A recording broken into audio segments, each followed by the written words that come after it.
Баршаңызға қайырлы күн. Менің есімім Бағдәулет. Бүгінгі сабақта біздер саналатын және саналмайтын зат есімдер туралы толықтай қарастыратын боламыз. Сонымен, ағылшын тілінде кейбір сөздер қатарынан саналатын және саналмайтын зат есімдердің мағынасын береді. Ал бұларды қалай ажыратуымыз мүмкін деген сұрақ қоюыңыз мүмкін, алайда бұл саналатын және саналмайтын зат есімдер екенін ажырату үшін біздер олардың сөйлемдегі қандай мағына беретініне үңілуіміз қажет. Мысалы, қарапайым time сөзін алып қарастырайық. Time баршамызға белгілі, бұл уақыт деген мағынаны береді. Ал сонымен қатар time сөзінің рет деген мағынасы да бар. Мысалы, I have been to Austria 3 times. Мен Австрияда 3 рет болдым, Демек, бұл жердегі time сөзі рет деген мағынаны береді, яғни 3 рет деген мағынаны берген себепті бұл жердегі time сөзі саналатын зат есім болып табылады. Және бұған саналатын зат есім болған себепті as жалғауы жалғанып тұр. Ал how much time did it take to finish your homework? Сенің үй жұмысыңды аяқтау үшін қанша уақытың кетті? Ал бұл сөйлемдегі time сөзі уақыт деген мағынаны береді. Әрине, уақыт бізде бұл саналмайтын зат есім. Уақыттың өлшем бірліктері бар. Сағат, минут, секунд, алайда біздер уақытты бүйтіп бөлек алып қарастырып, оны санайтын зат ретінде алып қарастыра алмаған себепті ол бізде саналмайтын зат есімдердің қатарында жатады. You need to repeat this word several times before you memorize it. Бұл сөзді жаттамас бұрын, сен оны бірнеше рет қайталауың қажет. Several times бірнеше рет. Әрине, several сөзі бірнеше деген мағынаны берген себепті, одан кейінгі зат есім, яғни time сөзі көптік жалғауын қосып, саналатын зат есім болған себепті times болып жасалып тұр. Ал ендеше дәл осы time сөзі секілді, қатарынан саналатын және саналмайтын зат есім болып табылатын зат есімдердің топтарын сіздерге алып, мысалдармен түсіндіріп көрсетейін. Бірінші сөз ол бізде chicken сөзі. Countable саналатын жағдайы жануар түріндегісі, яғни мысалы тауық. My family has a chicken and some rabbits in our garden. Uncountable саналмайтын жағдайы тағам ретінде, яғни тауық еті ретінде. Мысалы, I prefer chicken over pork.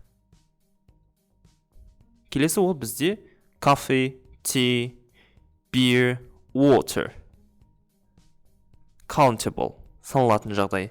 Егер айтпақ болған сусын түрін санауға келетін болса, оның данасы қанша бөтелке немесе шыны екен туралы болған кезде. Can I get 3 teas? Uncountable саналмайтын жағдайы сұйықтық ретінде, яғни жалпы сұйық зат ретінде жалпы алып қарастырған жағдайда. He really likes drinking tea, but my choice is always a cup of coffee. Paper қағаз. Countable саналатын жағдайы бұл бізде газет, эссе, немесе қандай да бір құжат ретінде. For example, to obtain a new passport, she must prepare all the necessary papers first.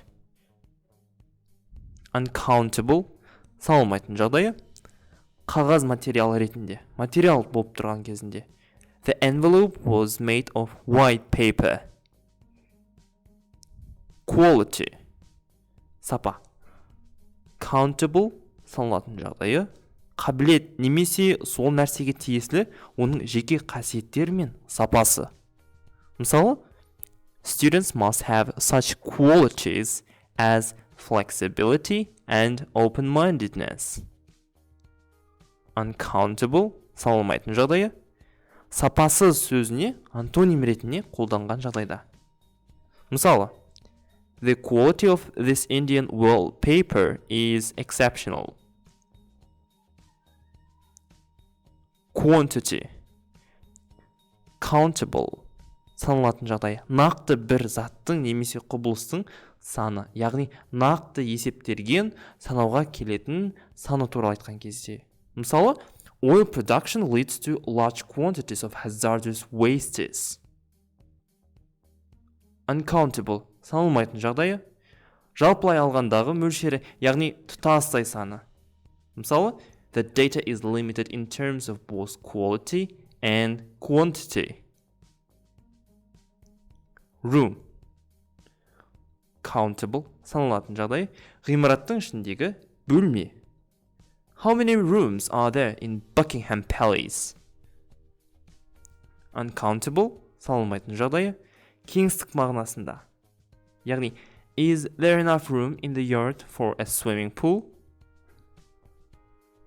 Келесі ол бізде sleep сөзі. Countable, саналатын жағдайы, адамның ұйқыдағы уақытын айтқан кезде. Мысалы, don't wake me up before 9 a.m. because I'm a lawyer and I need an 8-hour sleep. Uncountable, жалпы ұйқы мағынасында, яғни ұйқыдағы күй туралы айтқан кезде. For example, they were exhausted from lack of sleep. Smoke, countable, саналатын жағдайы, шылым немесе шылым шегу процесі. For example, do you want to have a smoke outside now? I already had one, thanks. Келесі ол uncountable, саналмайтын түрі. Яғни өрттің түтіні. This smoke was thick and black like a veil. Speed, жылдамдық сөзі. Uncountable, саналмайтын жағдайы, адамның, жануардың немесе қозғалыстағы дененің қаншалықты жылдам қозғалатындығы туралы айтқан кезде. Мысалы, most people hate those machines the police use on the side of the road to measure speed. Countable, саналатын жағдай, нақты жылдамдық туралы айтқан кезде. Many young men love the excitement they feel when riding a motorbike at dangerous speeds. Success, жетістік. Countable, саналатын жағдай. Нақты бір жетістікке жеткен кездегі немесе мақсатыңызға қол жеткізген кездегі айтылатын жетістік. For example, his book were a great success. Uncountable, жетістік ол құндылық немесе бір нәрсенің салдары ретінде. Мысалы, success only comes after many years of effort. Келесі ол бізде work сөзі. Countable, саналатын жағдайы. Туынды немесе үлкен жұмыстың нәтижесі ретінде пайда болған бір зат не болмаса нәрсені айтқан кезде. Мысалы, these statues are beautiful works of Kazakh sculptor Melik Junusbayev. Uncountable, саналмайтын затесін түрінде. Ынта жігер немесе талапты қажет ететін әрекет мағынасында қолданған жағдайда. For example, hard work always pays off. Experience, тәжірибе. Countable, саналатын жағдай. Уақыт нәтижесінде жинақталған тәжірибе мөлшері. Мысалы, I have a third-year experience of teaching English language. Uncountable, саналмайтын жағдайы. Тәжірибе, қабілет немесе қолынан келетін іс ретінде. Мысалы, I have a lot of experience in web development. Faith, сенім. Countable, саналатын жағдайы. Діни тұрғыдағы сенім. Мысалы, your mother was raised in the Christian faith.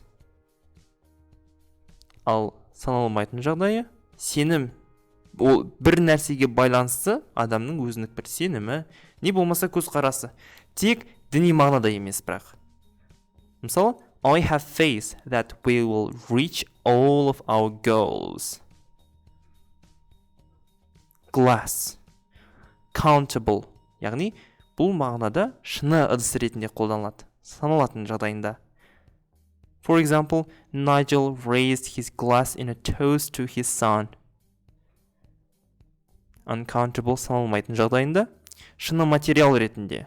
Мысалы, The vase is made of colored glass.